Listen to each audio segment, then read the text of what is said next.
I've said this about people that go to the gym. So from the outside, someone that goes to the gym and has got a good body or whatever, it's the body, and this is what you get to touch during sex when you're intimate, right?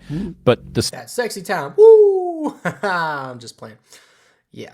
That's one of the things. One of the things that it's for. I have a feeling I know what they're going to talk about in this, but we'll get into it and then we'll talk about it a little bit. story that someone who has a good body tells you about the sort of person that they are is much more important, I think, than the way that it manifests physically. It's someone who is reliable, who is able to overcome hard things, Right, who is right. self-disciplined. Disciplined. Yeah, Yeah, it's a marker it's for just this discipline. whole big long laundry list of things that they're able to deal with pain and discomfort, which is kind of sexy in a way. Oh yeah, no doubt. Like this is the fact that somebody has a great body and they go to the gym and they work out and all this stuff and they're strong.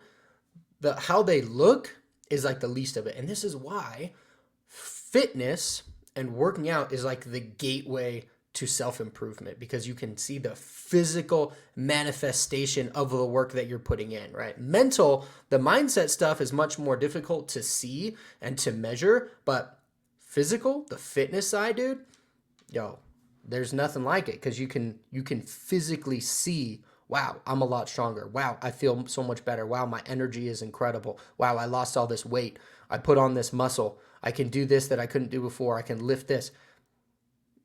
I love it.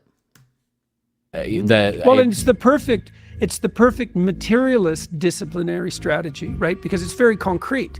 Well, you change your body. It's like, is that a spiritual pursuit? Well, it is insofar as it requires, long-term discipline and sacrifice. Yeah, absolutely. The things that it does to you mentally and spiritually, like he talks about, yes. And you might hope, and I think this is likely the case, that you can get stuck in the bodily self-improvement niche and Yes, you can. Yes, you can. focus on that too obsessively, but you can also use it as a stepping stone to discipline pursuit itself. And lots of people do that. Yes.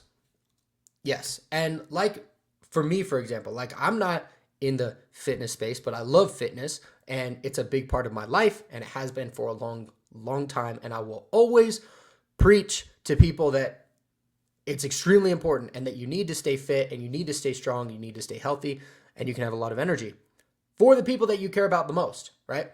Now, for myself, like I've learned a lot about fitness. I've tried lots of different things. I've done the gym, I've done calisthenics, different things, right? Running, whatever. And for me, like I have been able to take everything that I've learned and I like have kind of simplified things to where I'm not really like a gym rat per se, like anymore or anything, but and then with nutrition, same thing. Like I'm not like a super health nut or anything, right?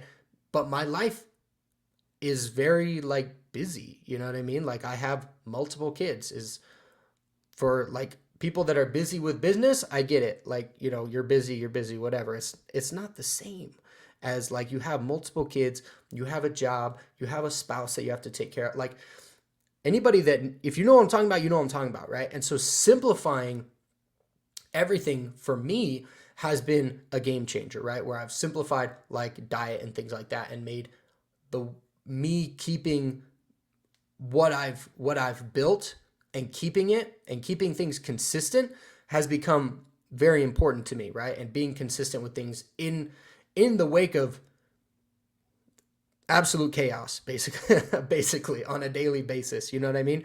And just kids are that way. Kids are chaotic, right? They're crazy. You know what I mean? So being able to simplify, like, okay, if I can eat like this, really simple, and I do that consistently, I'll still look good and I'll still feel good.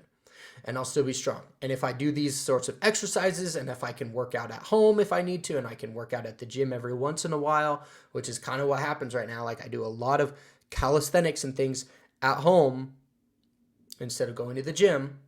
I go to the gym every once in a while. I wish I could go more, but right now it's just, I have priorities that are different. My priorities are different right now, and that's okay. And we make time for the things that we prioritize, right? And so I prioritize kind of keeping, not building, but keeping this sort of same physique that I have. And so that's what I've been able to prioritize by doing calisthenics and, calisthenics is great in my opinion. And this is kind of a tangent, I guess, really. Calisthenics is great because you get a lot more of this like utility strength where you can actually, it's useful. It makes you feel better. You feel much more mobile, and you feel like you can do things work on like sort of like calisthenics tricks, right? And things. And so you can see progress in that way rather than just strength and just muscle building. And so I find a lot of satisfaction from that. If I'm not going to the gym, like I'm not really right now. And so if you're working on that, or if you need something a little bit different, try calisthenics. It's great. But being able to simplify things, again, to work with your lifestyle and still maintain the physical and mental state that fitness gives you is absolutely massive. Now I know I've gone on quite the tangent. If you want this kind of thing personalized for you and your situation and what you're working on, hit the link down below.